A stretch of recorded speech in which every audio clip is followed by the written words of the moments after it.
పాకిస్తాన్కు గూఢచారిగా వ్యవహరించిందన్న ఆరోపణలపై హర్యానాకు చెందిన యూట్యూబర్ జ్యోతి మల్హోత్రాను పోలీసులు అరెస్టు చేసిన సంగతి తెలిసిందే.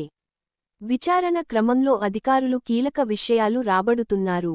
మల్హోత్రాను ఓ అస్త్రంగా పాకిస్తాన్ ఐఎస్ఐ ఏజెంట్లు మలచుకున్నట్లు హర్యానా పోలీసులు గుర్తించారు.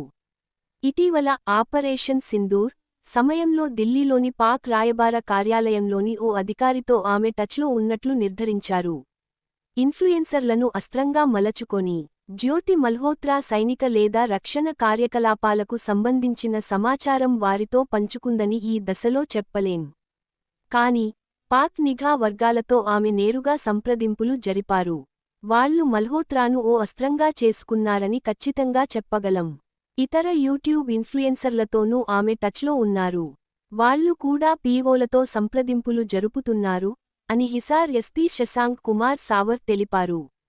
ఇది కూడా ఓ రకమైన యుద్ధమేనని, ఇన్ఫ్లుయెన్సర్లను నియమించుకుంటూ వారి ప్రయత్నాలను అమలు చేస్తారన్నారు.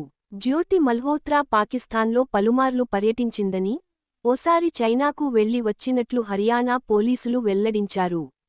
ఇటీవల బహిష్కరణకు గురైన పాక్ అధికారితోనూ ఆమె టచ్లో ఉన్నట్లు గుర్తించామన్నారు. ఆర్థిక లావాదేవీలు, ప్రయాణ వివరాలు విశ్లేషిస్తున్నామని, మరిన్ని వీడియోస్ కోసం సబ్స్క్రైబ్ చేసుకోండి. మీ అభిప్రాయాలను కామెంట్లో రాయండి.